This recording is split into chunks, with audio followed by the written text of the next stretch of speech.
Hello, people. Welcome to the Lashleroux and Carter Do the JOB of the week. It's tag team day. My pick this week was Lenny and Lodi from WCW. Not a great deal of their tags on YouTube, but there's lots of their wrestling. So I kind of said 2 tags and 2 singles, one of each of their singles. But I really enjoyed them, and Bully, you just said the same. Like I reckon that they're both great, like really talented people. Yeah. The thing is like I got into WCW in like '98. I never really watched it before then, but looking back, I remember Lodi and I remember Lenny Lane as well. But I don't ever remember them actually. I did watch it back then quite a lot, but I don't remember like specifically them tagging. I just remember them both as single wrestlers. It wasn't until years later that I found out they actually tagged, but I don't recall it at the time. So I mean, Lodi is primarily known for being in the Flock, isn't it, with Raven? yeah, I think I got into it just as he'd left the Flock. Like, Right. yeah, like it was '98. I think he left because I got into it roundabout. Would have been like April time because I got into it round about the same time as I got back into the WWF, which was just before Mania 14. So it'd be like April '98 maybe. But yeah, I think the Flock were together, but Lodi'd like left. Right. Like I've seen bits of theirs on WCW, but like I saw them live for the World Wrestling All Stars in 2001, maybe. After the WCW, 2001, 2002, something like that. And they were called the Rainbow Express. Still doing the kind of camp gimmick, and they really impressed me seeing them live. They looked amazing. They looked like a team. That camp gimmick always gets over with me. Like fucking every camp gimmick that has ever been. Fucking Adrian Street, Gorgeous George, Rip Rogers. They've all entertained me, and these did exactly the same. Like, so Lenny Lane is 50 now, from Minnesota, trained by Eddie Sharkey. See, you're fucking picking Eddie Sharkey ones now. Yeah. He debuted in '95. Lodi is also 50. He's from North Carolina. He had a mixture of training. C.W. Anderson was one. Can't go far wrong with him. He was fucking right up there with, one of the good ones from the ECW days. George Weingroff, who I remember was a tag team wrestler with Lanny Poffo in his ICW, and the WCW Power Plant, where Lodi came from. He debuted in '97. So not a lot of difference time-wise between the two. It was June '99 that they sort of approached each other and say, right, they're not doing anything with either of us. Why don't we team? They spoke between themselves. And they put it to management, and eventually it was approved by Kevin Nash. And then the West Hollywood Blondes were born. Exactly that camp gimmick, Lenny Lane's hair in ponytails, fucking lollipops. August '99, Lenny Lane upset victory over Rey Mysterio for the Cruiserweight Championship with help from Lodi. That's pretty big, isn't it? They were taken off TV because there was protests from the Gay and Lesbian Alliance Against Defamation, saying that it was kind of gender stereotyping. And they threatened to boycott WCW at that point. So they had to sort of come up with a different idea. And the next thing was they were called XS. No, it wasn't. They were called Standards of Practice. Now, I never saw this. I saw the West Hollywood Blondes. I've seen the next few gimmicks. But, yeah, they returned as Standards and Practice with, I believe her name was Miss Hancock, with briefcases and suits and the like. Very much like Right to Censor. Right. Okay, I totally missed that bit, Yeah, I did. I never saw that. And then a little while later, they were XS, which was sort of a little bit more of a younger, hipper sort of jean wearing, sort of almost that 3 count kind of look. Right. Okay. after WCW, World Wrestling All Stars, touring the fucking world there, New Zealand, Australia, and the like, and over here. That's where I saw them, and they were the Rainbow Express then, back to the sort of camp days. TNA, they reformed again as the Rainbow Express with Joel Gertner as their manager, the potty mouth from ECW. It was always entertaining, very funny. Lodi got injured in TNA, and he was replaced by Bruce, who was Kiwi. Remember Kiwi? Alan Funk, I think. He wrestled as Oh no, I'm just thinking actually. No, I was getting it mixed up because in one of my matches, but it's a different incident. In one of the singles matches, he gets injured. But yeah, this was before they tagged, so yeah, that's just a different. Didn't he break his neck or something? I really don't know, to be honest. But something's fucking ringing bells now. Now you mention he got injured. I think he had I'm sure already broke his neck somewhere or something like that. I heard that years ago. I could be wrong, but I think that's what it was. It's pretty bad, isn't it? 2006 again. They had a reunion in Tnt Pro Wrestling, apparently, according to the Wiki. I'm not sure what Lenny Lane is doing now, but Lodi, I know from Facebook that he's pretty busy around the North Carolina area. Looks fucking amazing too. Looks like proper chiseled. And yeah, 4 matches I did, and they were all bowing. So yeah, do you want to do your first one? Yeah, okay. So obviously, the 2 singles come first. So the first one is Lenny Lane versus Lashleroux. Right, okay. You remember him? I do, yeah. The Raging Cajun. Yeah, I quite liked him because I was I was fucking, I guess 15 back here, like this era, and I remember being quite a fan of Lashleroux. He wasn't like a top name or anything, but I was, Power plant person, I think. Came from the power plant. I think so. Yeah, whatever happened to him after WCW? I don't have a clue. I've got a DVD of him from Germany he was wrestling Big Vito. Remember him from the Man and the FBI and that? Yeah. Yeah. Wrestling Vito. Oh, because he's quite young here, and I'm just thinking when WCW went, he would have still been quite young. Yeah, I just really... yeah. But I think there were so many that came from that power plant, and it's a shame. It's going to be a waste of talent because they all would have been young, but a lot would have given up after WCW, I guess, wouldn't they? Right. So yeah, this was from Saturday night, 10th of March, 1998, I think. So yeah. So we go into it, do a little tie up with a corner break. Fucking come back out, headlock by Lane, gets shot off, gives him a tackle. Fucking Lash sleeps. Then I quite like this little sequence here. So like a run spot where he tackles tackles Lashleroux. So Lash goes down, hits the ropes, Lash sleeps, Lash leaps. Then Lash goes for a hip toss, but Lenny reverses it.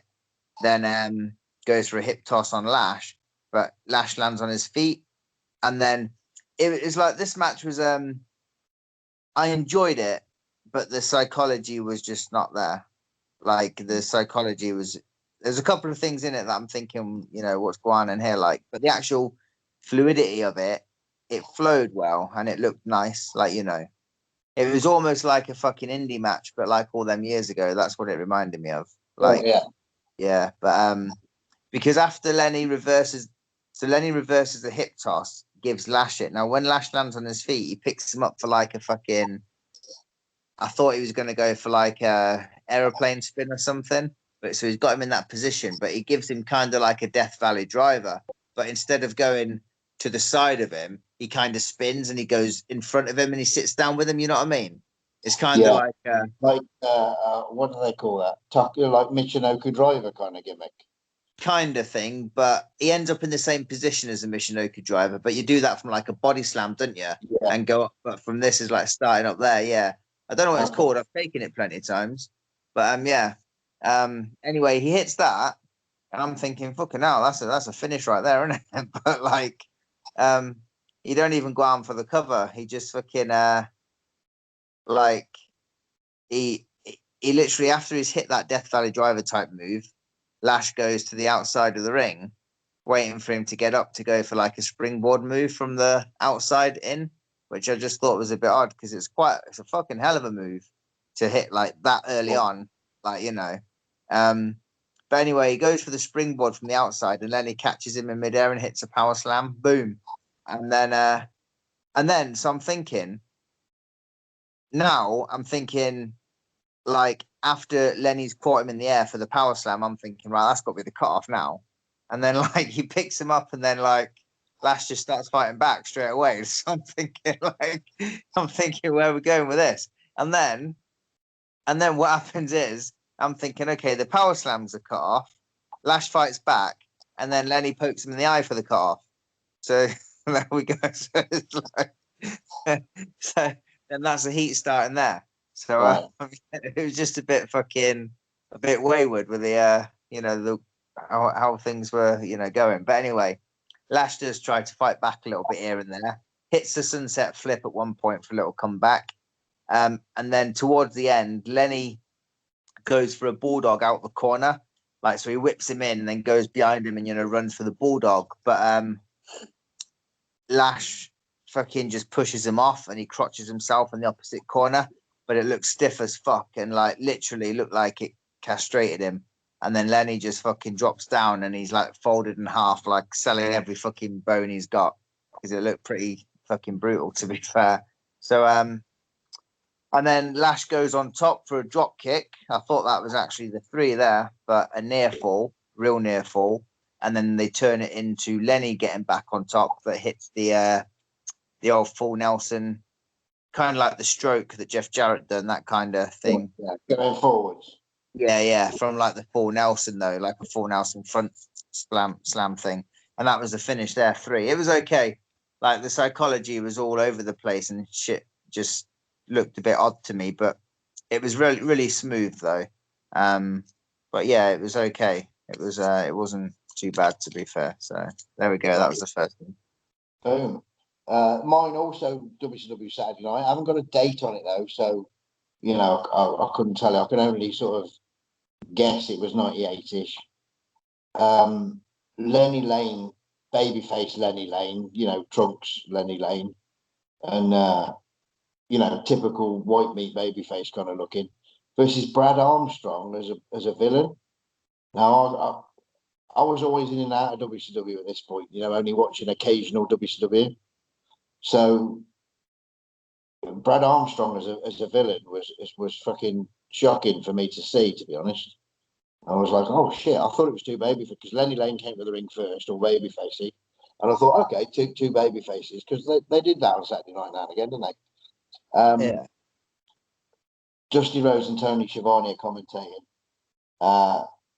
Brad Armstrong throws his jacket at Lenny Lane straight off, kind of, discombobulates him. He's choking him with it. There's a posting and a big line in the corner from Brad Armstrong. Another posting, Brad Armstrong runs in, but he's met with Lenny Lane's elbow. And then sort of Lenny Lane unloads a bit then.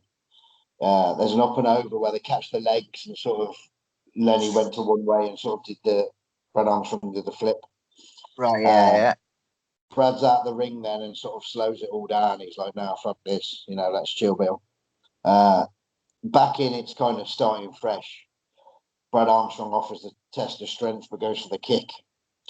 And then sort of like a couple of strong back shots, belly to back, gets the 2. Tiny bit of heat there. Then Lenny Lane fires up briefly, but with sort of like a good flurry of moves. There's a small package, a roll up, a victory roll, a fucking massive right hand that looked amazing, a backdrop on Brad Armstrong, posting Lenny at the ropes into a bulldog, which looked really cool. Lenny Lane up, and he kind of did he was up facing outside the ring and then sort of flipped round. I didn't get Brad Armstrong where he wanted him to, but it still looked plausible for Brad Armstrong to sell, because it looked like Dusty Rhodes on the commentary was putting it over as well, saying Lenny Lane got Brad Armstrong in the legs, which he did, you know, and I could have broke his leg, yada yada. So it was all covered. It was clearly a mess, a fuck up. But I mean, it doesn't have to be pretty wrestling, does it? And there was some contact made, so it was you know, it was plausibly real. A chin breaker, you know, one of them fucking Barry Horowitz jobbies by Armstrong. A side Russian leg sweep from Armstrong, which was always Armstrong's finish. But he gets up and puts him in an arm lock for the submission there, and Brad Armstrong's over. Brad Armstrong, after watching that, I mean, I've seen Brad Armstrong as a villain a couple of times before, like once in Europe when he's wrestling Finlay. You know, because Finlay's like fucking hometown hero in Germany, and once on some independent show I watched when he's wrestling, could be Tommy Rich, which surprised me because I thought Tommy Rich would have been the villain, but no, I'll tell you who it is. It's Ricky Morton. Right. Okay. Which makes more sense. You know, but not often have I seen Brad Armstrong as a villain. And like people put him over as a great babyface. He's the greatest fucking babyface. He's fucking brilliant, Brad Armstrong. Huge fan of Brad Armstrong. But equally as good as a villain. Good on him. You go on, bully boy. No, I mean, same thing happened the other night. My brother tried ringing me. I'll ring him back later. He must know what time you are. So you bitches. Yeah, all in all, Brad Armstrong is still the fucking greatest of all time. What you got next? Right, okay. Next. Now it's Lodi. 23rd of March, 98. So this would have literally been around about the time I did get into WCW, and it's from Nitro, and it's against Psychosis. Right. Oh, I'm not a big luchador fan, but there's a handful of luchadors that I did enjoy. Well, I'm always seen as a hypocrite, right? I'm not a luchador fan of luchadors in WCW, but when I watched that AAA, I think I've spoke about it before, but when I discovered that AAA on I was flicking through the channels. It was like I remember I was 17 because I had my first flat when I was 17, and I was flicking through the channels when we first got Sky, and they had a load of foreign channels, didn't they, on the old Sky system? And I got to like all the foreign channels, you know, because I knew WCW was on DSF and I knew WBF was on RTL, you know, so finding out where they are. And then there was Gala Vision, like a Spanish speaking channel, like Mexican or whatever channel it was. And just as I flicked over, it was a Saturday afternoon, they had like a 2-hour block of AAA wrestling. And I'd never seen anything like it in my life. Like it was bright, and the announcements took longer than the matches did. They were all tags, like fucking everything they did ended in an arm drag, and it was totally new. And I was kind of hooked on it. And I used to tape it every week because I used to work on Saturday afternoons as well. So I used to tape it every week, and I condensed them all down. I've got like an 8-hour tape of this AAA stuff and the cut of pay-per-views they did. And yeah, like in WCW, I didn't quite enjoy it as much because it wasn't that AAA kind of atmosphere. You know what I mean? It was just a different ball game. It's weird though because I think the WCW fans and generally fans around the world would have enjoyed it in WCW because they wouldn't have been familiar with it. Like, you know, say you'd have seen it before or whatever. So in WCW, it was like a different setting. But I guess if you've never seen it anywhere and you've seen it in WCW, you'd be like, oh, wow, this is like fucking pretty good. Like, they're all very, very fucking gifted people. You know, what they can do is pretty fucking fascinating, isn't it? But it's not. See, as well, I think I like DCW, but I don't like the hardcore bullshit. It's one of them. That's AAA's environment. Let them do that. They're doing that. You know, WCW is wrestling, and by that point it wasn't, was it? It was going all. It was fucking global. But yeah, I just don't. It wasn't the setting for me to watch it as Johnny Rose super fan. No, well, my dad used to, the old wrestling channel. They used to have this. Was it CMLL and stuff? Yeah. Was it? Yeah. And my dad would just take me hours and hours of the wrestling channel and send it up to Scotland when I was living up there, like on video. He'd send it like every week, so I'd always have this new stuff, and that was like there was all that luchador stuff there, along with like Noah from Japan and just all over the place, like. And that's my first like introduction to like this, apart from like Nitro and stuff. But like I say, it was never really my thing. Like, I mean, I liked Psychosis, I liked Juventud, and I liked Rey Mysterio. But generally, the style. I was a big fan of La Parka because it was a gimmick, wasn't it? La Parka was all good, and I'm a gimmick man. Yeah. But I mean, a lot of it was just, I don't know. A lot of it was, I think, just looked a bit too rehearsed for me. Like we'd said before, like with certain people, but some of them did, and some of them, like I say, I had a handful of them that I enjoyed. But Psychosis was one of them. So as soon as I seen this match, I thought I'll give it a go and see what happens. So yeah, here we are. So 23rd of March '98 on Nitro. So they'll go into it. There's a tie off. Fucking Lodi takes the ear, shot off, tackle, and then like it's a really cool start. It's a really slow start, kind of like our start, really. So what they'll do is they'll fucking he gives him the tackle, and I'm expecting a bit of a run sequence, but he doesn't. Lodi just tackles him. Psychosis takes the bump. Lodi just fucking shows out, taunting, and I swear to God, the crowd were loud as fuck. Like Lodi sucks chants were literally like, if I didn't know any better, I'd say they literally fucking just wasn't the real sound, because it was hard to imagine that fucking Lodi getting that reaction like that early on just from a tackle. Like it was so fucking so good. It was crazy, like so loud. Lodi's like really reacting to the whole fucking chants and stuff. So Lodi takes the head again, shot off again. As Lodi's coming back, Psychosis throws a line. Fucking Lodi ducks the line, and then Psychosis runs at Lodi, who gives him a total world, but he lands on his feet. Psychosis does, and then a massive clothesline from Psychosis, like a fucking Lariotto type situation. Fucking gets the 2 count on there. Psychosis in control for a little while. This is where it goes a little bit not to plan. I don't think so. What happened was after the tilt-a-whirl and Psychosis lands on his feet, gives him the big line, fucking gets a 2 count on it. Psychosis is in control like for a very short period. Lodi's selling in the corner. Psychosis runs to Lodi, who gives him the back elbow, kaplow. Fucking Psychosis goes down, selling it. Lodi goes to the fucking corner, to the second rope, like facing the audience, just so he can taunt and fucking show off and whatnot. Now, here's the situation. Psychosis runs up behind him, gives him a drop kick out the ring.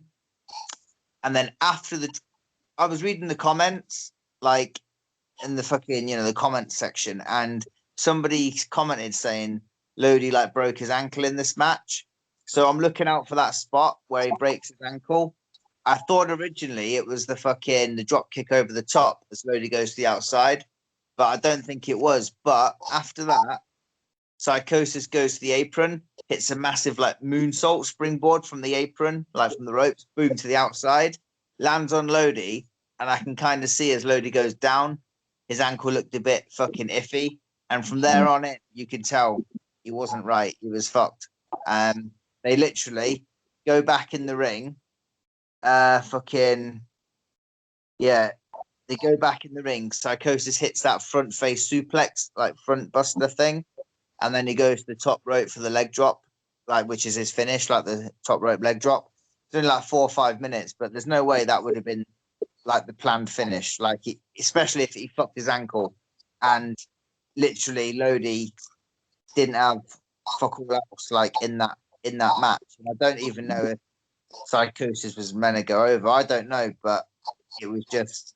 I think it just showed that they're fucking through pros because you couldn't tell anything was wrong, really. Like, the only reason I knew he broke his ankle because I read the comment, and then I seen him limping a little bit, but I didn't know if he was selling it. I didn't know, but you don't know anything is specifically wrong apart from maybe it wasn't a very long match, but it didn't look bad, like flawed or botched or anything like that. It was just like a real short match, and so I think, you know, to be fair to them, they fucking covered it well. If that was like a legit broken ankle, like, so,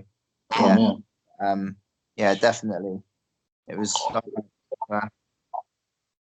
My Lodi singles is from Saturday night, 31st of October 98. There's a pattern emerging here because it's Lodi versus Scott Armstrong.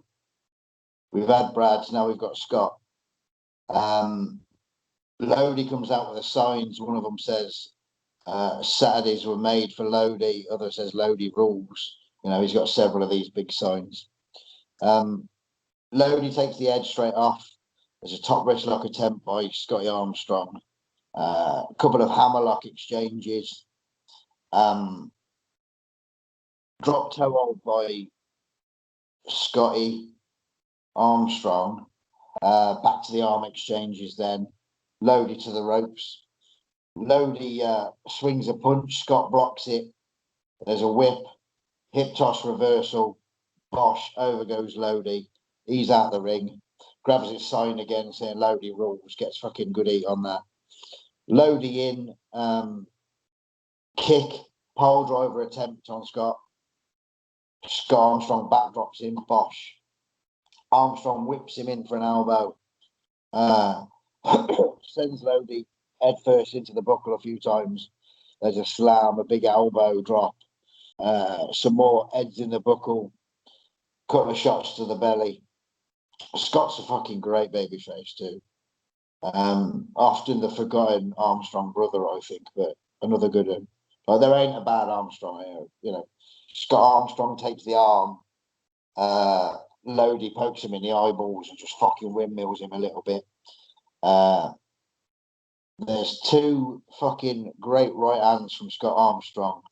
Lodi goes into the pocket as he's selling in the corner and loads his glove and fucking pops Scott Armstrong. Bosh.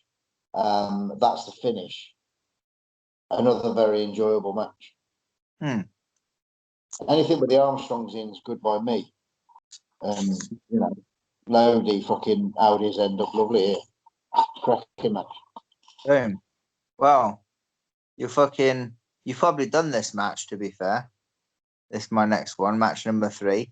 Lenny and Lodi versus Brad Armstrong and Swole.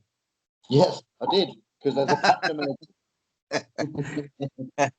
When you're Brad a keeper, was BA, right? Because Brad Armstrong was BA because they wanted him to be Road Dogg pretty much. Right. Yeah. I remember this fucking thing with Swole because I think I'm trying to think. Swole was did they have something to do with fucking the Filthy Animals later on? I'm sure they did. Well, I know Swole did. The big dude. Yeah. Is he an American footballer or something? Or was he at some point? I think he was a former. Right. Or was he was he the bodyguard for someone? You know, do you remember when they brought in the No Limit Soldiers? There was like a rap group and they had like Master P in that. And I'm sure Swole was like their bodyguard. I could be wrong. I could be talking shit, but I think that's what I heard. I think that's...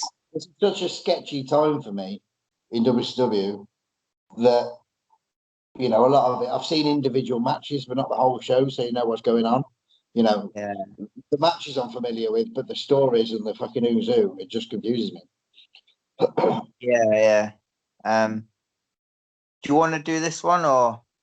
No, you carry on, mate. Yeah. Okay. Cool. So, because like, when I saw Swole, I thought, I don't know who he is. He's probably going to be green as fuck, but it seems like he knew his limits and did what he could do and what he had to do and got in and out. I think he done it right. I actually quite enjoyed this match. I think there was some good. I think because, like I said, I can't really recall Lenny and Lodi being a team, but they looked good as a team. Like It was amazing. Like this is their sort of camp look period, isn't it? You know, Lenny with his hair and pigtails, and they both got lollies, haven't they? And fucking the commentary team. Well, they said brothers at one point, so I don't know whether that was brothers or brothers. They called them the Glitter Brothers at another point. You know, whether that was a sort of homophobic slur in some fashion, but you might be able to get away with it then. I don't know. But yeah, they did look amazing. They dressed the same. You know, yeah, just a brilliant looking team. yeah, I really yeah. like that velvet fucking gear. You are? That gear they've got, it's like velvet. That looks very cool. Yeah, it does. Yeah. So Brad and Lenny start. Fucking Lenny decides to just fucking go over to his corner and give Lodi a big hug instead of tying up. Kind of, got some fucking heat straight away. Easy heat. Headlock by Brad. Do a little bit of chain here and there. Headlock takedown, but like lets him go on, so they fucking both get up to a mutual position type thing. Trying to see what I've wrote here. Oh yeah, they do like a little run sequence. Lovely drop kick by Brad. A plow right on the fucking schnoz. Lodi gets tagged in, then Swole gets tagged in. I like the spot. At this point, they said that Swole is a heart punch expert, didn't they? Yeah. So, again, heart punch is a fucking piece of piss, isn't it? So it's one of those that covers up all fucking weaknesses.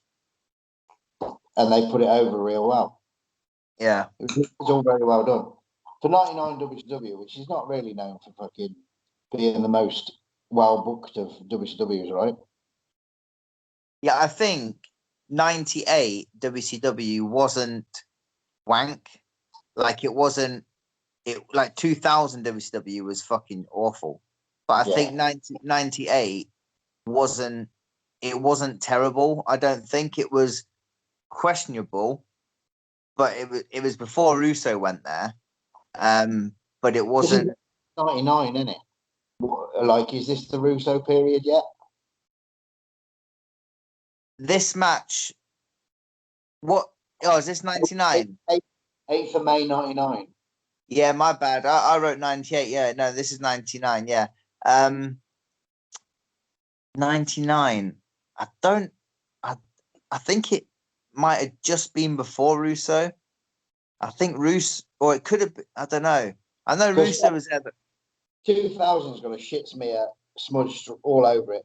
And it's not the talent that's the bad bit, it's the way they were used. We said that when we did the Jeff Jarrett one that we did, that there was 400 run-ins and all sorts of shit, wasn't there? The problem with them last couple of years as well is every fucker was changing what they were doing and changing heel face. I remember fucking when Bret Hart was a face, and it was not long after Owen Hart died. So my fucking memory is a bit fuzzy, but fucking I read it in Bret's book where he came down after Owen died to get, and obviously like they're gonna fucking be sympathetic towards Bret, obviously, and like feel for him and everything. And then Russo had him turn heel. It's like, why you fucking, you know what I mean? That I've been off all these months because my fucking brother died.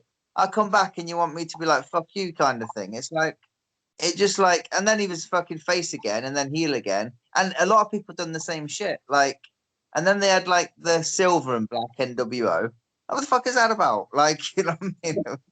There was more NWOs than fucking wrestlers, wasn't there? Yeah. And there was 400 in each team. Yeah. And then they had the fucking, then at one point they had the NWO, which was fucking Stevie Ray, Virgil, Scott Norton, and someone else maybe. Horace Hogan maybe. Oh yeah. fuck it. Brian Clark. Brian Yeah, Adams. he was. Oh yeah, he was there at one point. But yeah, it was fucking everyone. Conan's lot. Fucking Sting and Luger's lot. The fucking Latino World Order.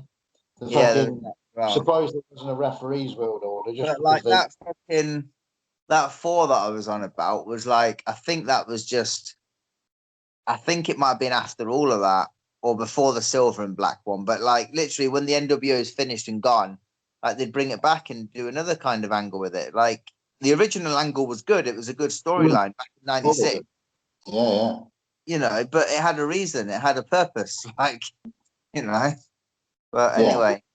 That was just how it was, wasn't it? Right, so Lodi and Swole are in now, aren't they? Yeah, Double so top. yeah, that was a fucking beautiful spot, that wasn't it? Yeah. So fucking so Swole's tagged in. They do a nice spot where Lodi goes for the top wrist lock, fucking not budging Swole. Lenny comes in, grabs the other wrist, top wrist lock. Swole fucking pushes them both off, so they hit the ropes, come back into a double lariotto, kaplow, fucking right through them, knocked them both fucking down they go. Gives both of them a slam. Brad gets tripped as he hits the ropes, doesn't he? And fucking for the cut off, little heat there. Some nice double teams and real good teamwork by Lodi and Lenny. Like real good fucking. They do like a nice spot as well where Swole moves and they collide, and then Lenny fucking falls like backwards onto Lodi's nuts as on the floor. Like Rock and Roll Express kind of spot where the opponent's whipped off, one in the belly, the other with a knee lift. Do you know what I mean? Yeah. I love that shit. It's very simple, but to do the simple things as well as they do it makes it look amazing. You know, you only need simple as long as you can do simple to perfection. I think. Yeah, I think it was Brad in the ring when they'd done that collision. I think maybe. Yeah. Yeah. Thought so because they wouldn't have done well, would they?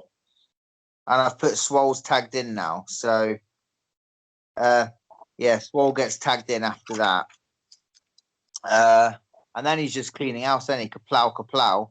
Fucking Lodi gets thrown out, and then it ends up with a big fucking heart punch, doesn't it? For the finish. Boom. Just the ticket, wasn't it? But yeah, I've put it was a pretty good match, this one. The best one of the four, I'd say. Although I did like the second match just because they changed it there and then, and they had to fucking do what they had to do, and you couldn't really tell if you're in the audience, you'd have never known. But yeah, but this match I'd say was the best one of the four. Well, the last one is fucking goddamn awful, but it wasn't anything to do with Lenny and Lodi. So, Right. Okay. but Well, I shouldn't have chose the last one, knowing their opponents. I chose it for shits and giggles more than anything, and I didn't get any shits or giggles, to be fair. So my last one now then, Saturday night, 12th of February 2000, versus the Mamalukes. all right. Disco Inferno with the Mamalukes, Johnny the Bull and Big Vito. They've got the tag belts. It's not a tag title match by all accounts, and there's some sort of controversy over these title belts being with them. Don't know the backstory, but it was put over on a commentary that there's just some sort of should they really have them kind of story going on. The Lenny and Lodi are XS here. Not the camp gimmick. They got jeans on. I think Lodi's name is Idol. It was very hard to make out what they called him, to be fair, but I think his name was Idol in this. Huh. Cracking match, though, to be fair. So Lenny and Lodi are jumped by the Mamalukes. Lenny and Lodi out the ring. Lenny Lane's out the ring. Lodi gets double teamed in the ring, and it's just a fucking mugging at the start. Like Lodi's getting mugged off. There's a blind tag to Lenny. In he comes, and then Johnny the Body. That's me, isn't it? Johnny the Bull gets fucking kind of like jumped because he didn't see the blind tag. There's that one in the belly and the knee lift spot from Lenny and Lodi. Then there's like like the Hardy Boys used to do one on the knees and one off the back. Fucking poetry in motion, yeah. Yeah. There was that Hardy Boy fucking knee gimmick going on from Lenny and Lodi. Looked really good as well. Disco trips Lenny Lane from outside the ring. So Johnny the Bull, with not really trips, he doesn't go down, he just gets fucking caught up and he's like, what you doing, you prick? And then Bosh, like a fucking spin kick by Johnny the Bull, which looks like he took fucking Lenny Lane's face off, to be fair. Vito in now. I've always liked Vito, to be fair. Right for the, even before ECW, or he's in USWA. He was called Skull Von Crush, I think. He's mugging Lenny Lane here, fucking biting his face, and there's a double whip on Lenny Lane, double shot in the belly. This is right nice. Double shot in the belly from the Mamelukes, a boot from Johnny the Bull, Bosch, which sort of spins him round into a neck breaker from Vito. Crisp as fuck. Lovely jubbly. Another fucking, this is good as well. Whipping off Lenny Lane, double hip toss, they catch him, lift him, and fucking bump him. Oh, that's fair. There's a big flying line from Vito that I think they called it a diamond lariat, the commentary. It was one of those, the commentators were Mike Tenay, I think, and Larry Zbyszko. And Mike Tenay knows everything about everything. Yeah, a diamond lariat. Yeah, I think it was anyway. Lenny Lane, little sort of comeback, sunset into a 2 count, but Vito fucking super kicks him after, just as a bit of a cut off. This is the first match I've done without the Armstrongs in, bear in mind. And I didn't do this intentionally because I didn't know this was going to happen. This was because I ran out of Armstrong matches involving Lenny Lane and Lodi, right? But after the super kick, coming down the aisle towards the ring, Scott and Steve Armstrong, and I was like, "This is fucking beautiful. This is fate. This is meant to happen." So they're walking to the ring, pointing and chatting at each other. Back in the ring, there's a double down. Couldn't tell you how it happened because they were looking at Scott and Steve. There's kind of like a lukewarm tag because I think everybody's eyes are on kind of Armstrongs and not what's happening in the ring. The tag was made. They're saying Lodi's called Idol. That's where I've kind of got the idea from. I don't remember Lodi being called Idol, and I don't think it said on the wiki either, but I might have it all wrong. There's a power slam to Vito, gets the 2. There's a double whip to Vito. Vito ducks. Lenny and Idol sort of carry on. Do you know what I mean? Like, so there's a double whip. Vito goes to the ropes. They go to double line Vito. Vito ducks it.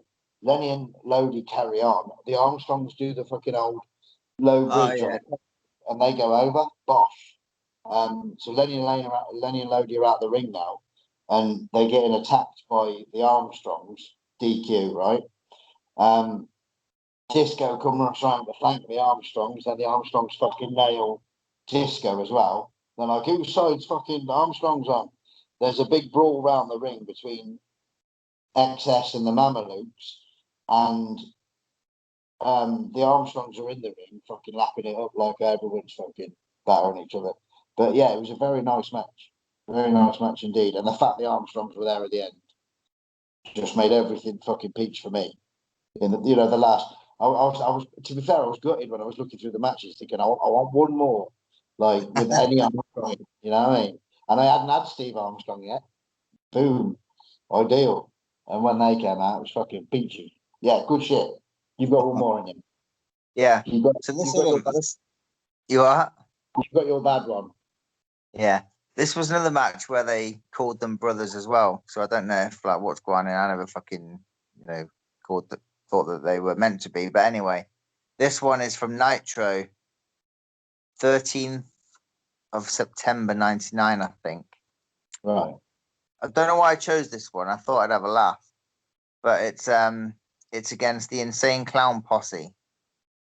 So, because yeah. You are. I reckon you used to paint your face in your bedroom when you were a kid. I fucking didn't. I thought they looked like a set of cunts, to be fair. So I didn't understand it. Like I didn't. I remember them in the first time I heard of them was when they were in the Oddities in WWF, like probably a year before this, and I thought, who are these guys? And like they're big wrestling fans, and they run a promotion, don't they? And they've had some fucking legitimate like legends. Any of their shows? I haven't. No. I have a couple on DVD, and there's some fucking some of the Legends ones, right? I mean, the Legends, to be fair, they take the piss because they get obviously well looked after, and they do 3-minute matches. But there's one show that's like literally packed head to toe with fucking proper legends. There's like Tito and Greg Valentine in a cage that's Right. fucking 4 minutes long. It's going to take longer to fucking put the cage up than the match is, but every name that's ever been was on this fucking show. They have Yeah. these like Bigelow festival things, don't they? Something like 2 o'clock in the fucking morning. There's like a bit of a documentary on YouTube about it, and they're in caravans getting dressed and stuff, and it's just stupid o'clock in the morning. And X-Pac and fucking Kevin Nash are there, so you know they're spaced off their tits. And yeah, it was good. It's good shit to watch. I don't like their wrestlers kind of thing. I remember when it was all new shit, and they were just like there was like established wrestlers against one of the Insane Clown Posse's dickheads, and it was seen very much as a joke. But these Yeah. legend things they were doing were pretty cool. Yeah. I've heard like things, like good things about them, like their shows and that, because they've had good people on and stuff. But it's not my scene. Like, I think they're fucking awful. Like, just awful. Like, I don't like the music. I don't like fucking anything about them. But for some reason, I picked this match because I fancied a laugh in my last match. So, and it is a Friday night, so why not? You know. So, right. So we'll start with, um, I don't know which one's which either. well, it's funny you say that because I found out which one was which halfway through the match when they called him. So Lenny starts with, I've put, there's a little shine by the fat one. Um, I found out later that one is Violent J. Right. Yeah. See, the only reason I know these guys' names is because Eminem used to slag them off. And I won't say what he used to call them because it could be quite offensive to some people. But anyway, that's how I found out more about ICP. But anyway, yeah, there we go on. So that's how I know more about them through that. But anyway, here we are. So the fat one is Shining. Violent J, as I found out later on. What kind of shine would Violent J be having? Because I don't know. See, I've never really watched their wrestling, so they might be fucking great for all I know. There was one or two hip tosses that looked Right. like he couldn't have put any less effort in if he tried. Like, it's called a hip wake because it's your hip. It's more like a wrist throw. Because it was fucking hideous, hideous. Bear in mind, this was 99, so they might have got a lot better. Like, they could be fucking, they could be Luthez now, couldn't they? They've had fucking 30 years practice or whatever it is. So, but I'm just saying, from here, it looked awful.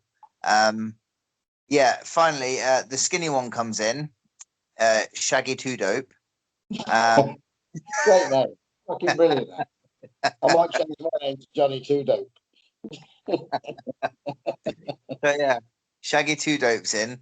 The skinny one, I've put doesn't look as shit as um, and then they give the skinny one some heat, a little bit of heat here and there.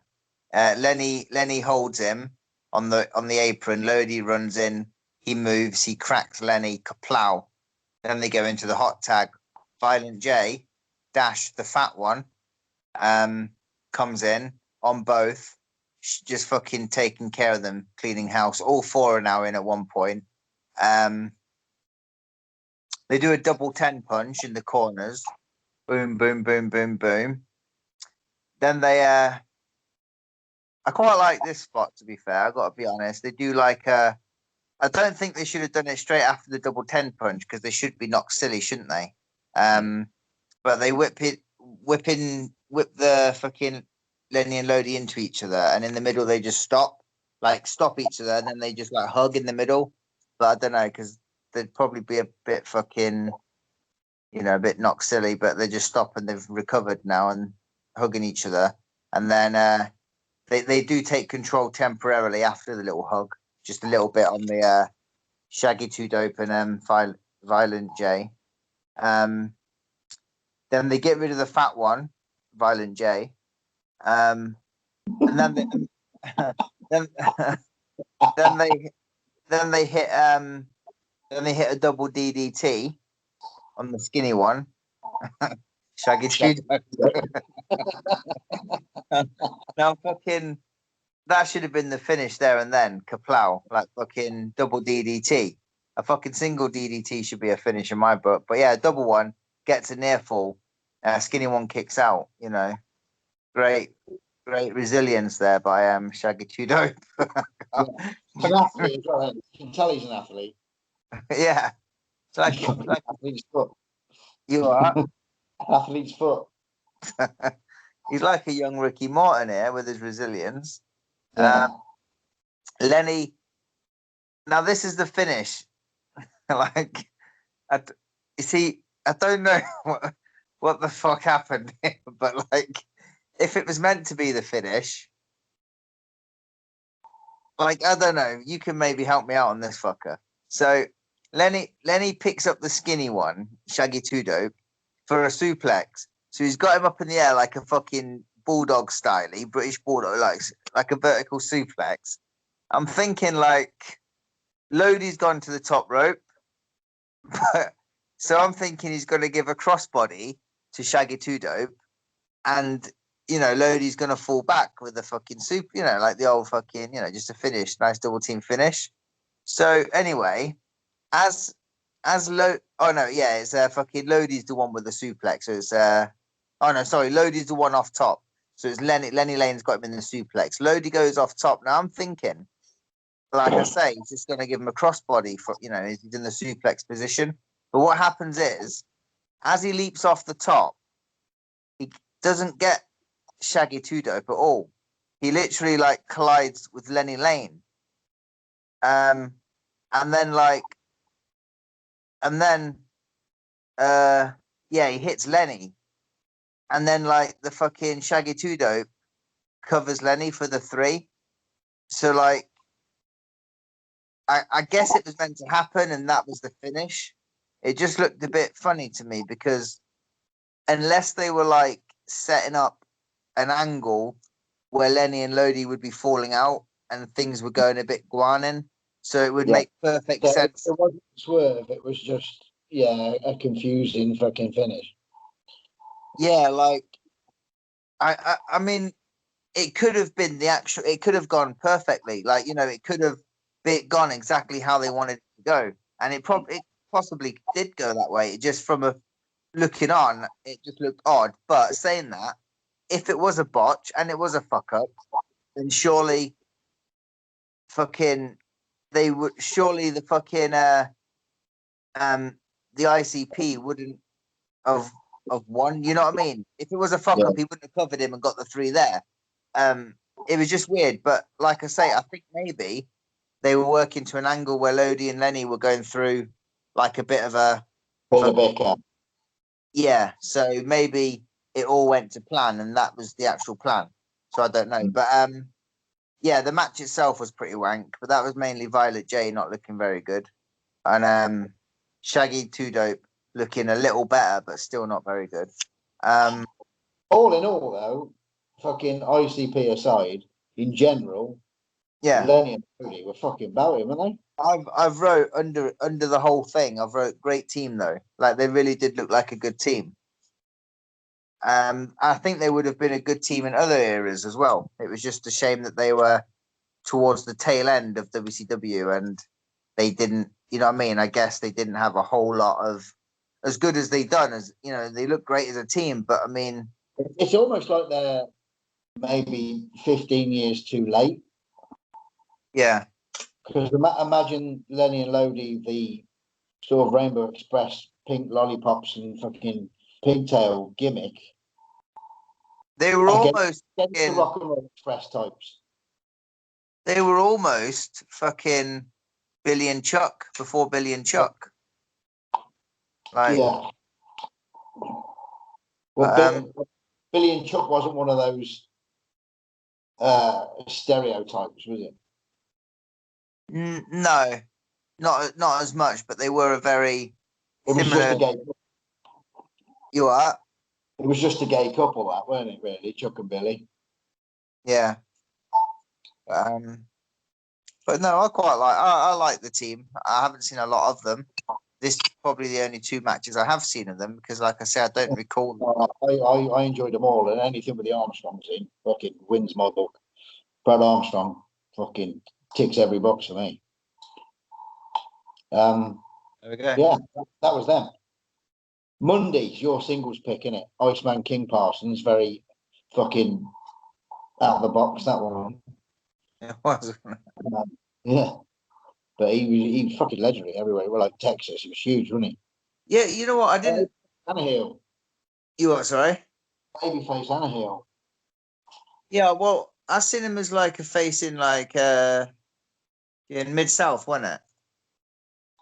And I never heard of him. You know, when like people talk about the top names from the past and that, it wasn't Yeah. until I'm going to go back maybe, I reckon about maybe 6-7 years ago, started watching a lot of the old like territories and that, and that's when he first came Came to on my the- attention.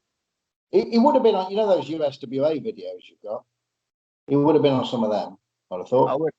I don't recall him, but maybe he was. I just don't watch them for years, so yeah. But no, he's all right. Yeah, I like him. Yeah, Wednesday's Territory Day at the AWA.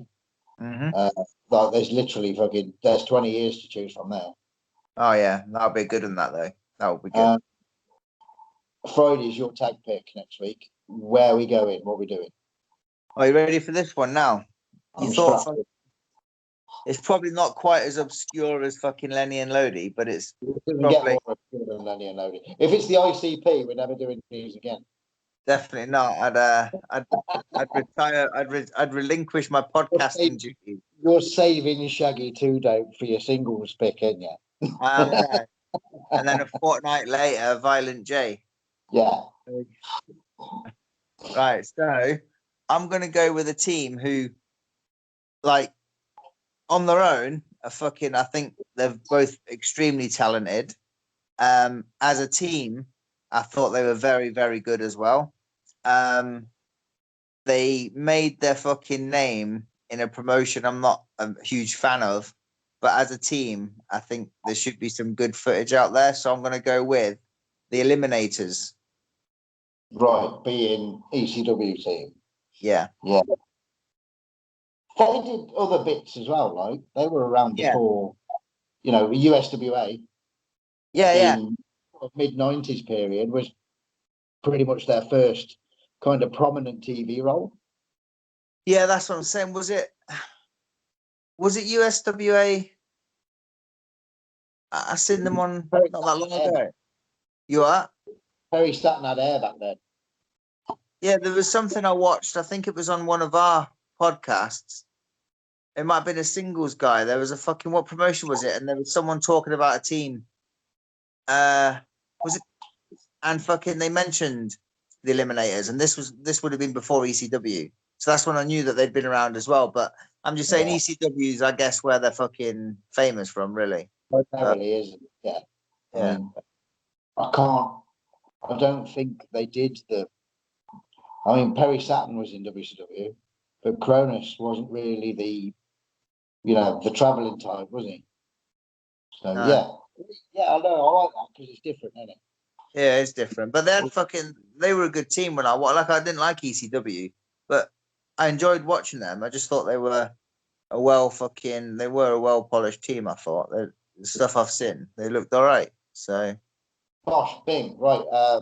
Iceman Monday, AWA Wednesday, Eliminators Friday. Doesn't get much more fucking random than that, does it? It's what we do. We all random and we do the JRB. We'll see you then.